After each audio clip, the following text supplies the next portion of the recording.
tive o cuidado de fazer uma pesquisa de prospecção sobre o que se denomina hoje de discurso do ódio, como método. Nós ouvimos há pouco aqui um discurso político, por isso mesmo legítimo, de um representante nesse Senado da República, que coloca o seu posicionamento de uma forma unilateral. Nos anos 2000, o então deputado federal José Disseu afirmou que, abre aspas, era preciso bater nos tucanos nas ruas e nas urnas, fecha aspas. Um dia depois, 3 ou 4 dias, houve uma agressão física ao então governador de São Paulo, Mário Covas, que inclusive estava com câncer, estava doente de câncer, anos 2000. Em 6 de junho de 2006, cerca de 500 manifestantes do Movimento de Libertação das Sem Terra invadiram e depredaram a Câmara dos Deputados. 35 pessoas feridas, a maioria funcionários da Câmara. Policiais legislativos. Um dos casos mais graves foi um operador de logística do Departamento da Polícia Legislativa que sofreu um traumatismo craniano e necessitou de internação na UTI. Naquela época, não era terrorismo, era um ato político. E o STF, pasmem, não assumiu a investigação desse grave atentado contra a democracia. Em setembro de 2010, Lula afirmou durante a campanha presidencial de Dilma que, abre aspas, era preciso extirpar da vida pública um partido político, os democratas, fecha aspas. Extirpar, senhores. Em 17 de junho de 2013, cerca de 10 mil manifestantes participaram de protestos em Brasília. Durante a manifestação, uma parte significativa desse grupo conseguiu acessar a marquise do Congresso Nacional, ocupou a cúpula do prédio, e ainda em junho, durante as manifestações contra a Copa do Mundo e o transporte público, houve depredação em prédios públicos e ataques ao Congresso, incluindo incêndio de parte do Ministério da Agricultura.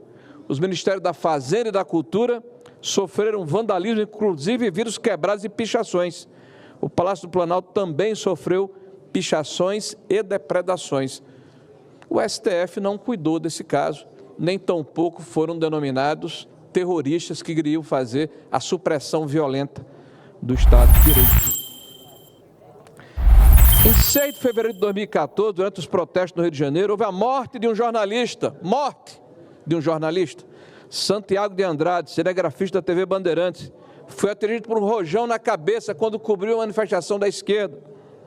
O responsável identificado, Caio Silva de Souza, foi condenado a 12 anos de prisão por lesão corporal seguida de morte, recorreu em liberdade e teve a pena reduzida para apenas 4 anos, para ser cumprida, pasmem senhores, em regime aberto. Olha a diferença das senhoras, dos idosos, das pessoas armadas com bíblias que estiveram aqui no prédio, numa depredação contra a Praça dos Três Poderes. Estão sendo condenados a 17 anos de prisão. Agora, quem assassinou alguém, 4 anos em liberdade. Em 24 de maio de 2017, os movimentos sociais e centrais sindicais executaram o, abre aspas, Ocupa Brasília, fecha aspas, contra as reformas trabalhistas e previdenciárias propostas pelo governo de Michel Temer, sendo que esse grupo depredou e incendiou parte dos edifícios dos ministérios. O Ministério da Agricultura, sempre ele, foi parcialmente incendiado e imagens mostram focos de fogo em andares do edifício e intensa fumaça. A fachada também foi danificada. O Ministério do Planejamento, o edifício também sofreu depredação, manifestantes quebraram vidraças e invadiram o local, houve registro de vandalismo interno no Ministério da Fazenda e da Cultura, Ministério de Minas e Energia, Turismo. O STF não assumiu a investigação desse caso, ou processou ninguém. As notícias apontam que houve a detenção de apenas 8 pessoas e não há notícias de nenhuma condenação decorrente desse caso. Fecha o pano de forma rápida. Eu não vou falar das invasões na Alesp, em outras assembleias legislativas, depredações em prédios públicos por todo o país, sempre feitas de forma violenta pelos black blockers, por movimentos sem terra e outros componentes sociais de esquerda.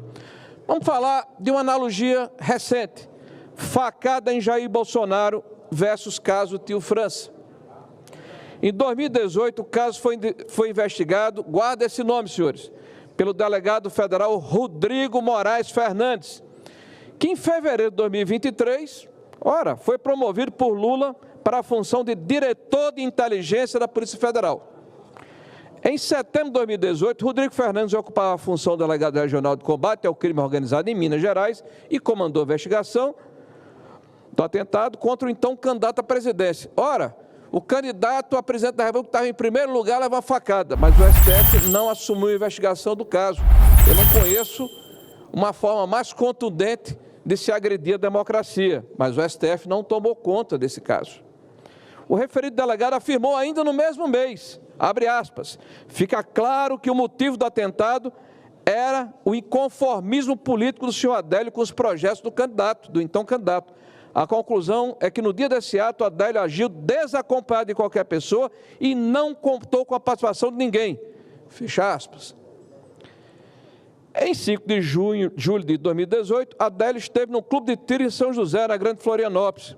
O clube de tiro, onde ele esteve, confirmou que os dois filhos de Bolsonaro, Carlos e Eduardo, frequentaram o local e que os diretores são próximos da família.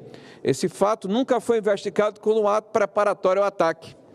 Também não se investigou quem custeava o deslocamento e permanência de Adélio em Santa Catarina. Após o ataque, Adélio passou a ser imediatamente defendido por 4 advogados. Zanoni Manuel de Oliveira Júnior, Pedro Augusto de Lima Felipe, Fernando Costa Oliveira Magalhães e Marcelo Manuel da Costa. O advogado Zanoni utilizou um avião particular para deixar Belo Horizonte às pressas rumo ao Juiz de Fora, na Zona da Mata, para participar da defesa de Adélio. O trajeto foi feito no dia seguinte ao ataque de 7 de setembro. Ao lado de Zanoni também viajou o então advogado Fernando Costa. Alegaram que a defesa de Adélio seria paga por uma congregação religiosa de Montes Claros, norte de Minas. O nome da igreja, contratanto, foi mantido em sigilo. 4 horas após o ataque a Bolsonaro, houve a tentativa de se criar um álibi para Adélio, como se ele tivesse visitado a Câmara dos Deputados no dia do atentado, em 6 de setembro de 2018. Mas tal fato não teve investigação aprofundada pela PF e foi considerado um mero erro de servidores. No interrogatório após a prisão, Adélio disse estar desempregado e que seu último trabalho teria sido como garçom em Florianópolis.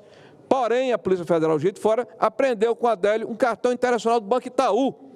A informação consta da apreensão 194/2018, lavrada da Delegacia de Juiz de Fora, quando foi preso em flagrante. Também foram apreendidos vários extratos impressos de Itaú e de Caixa Econômica Federal. Todos em nome deles, com o agressor havia ainda alguns cartões da Caixa. Por fim, a polícia passou a investigar a suposta relação do PCC com o atentado, depois de descobrir pagamentos a um dos advogados de Adélio por parte suspeito de integrar a facção. Os repassos foram feitos após o ataque. Em julho de 2024, a Polícia Federal realizou ações de busca e apreensão em Minas Gerais contra um desses advogados e encontrou 200 milhões de reais que foram bloqueados.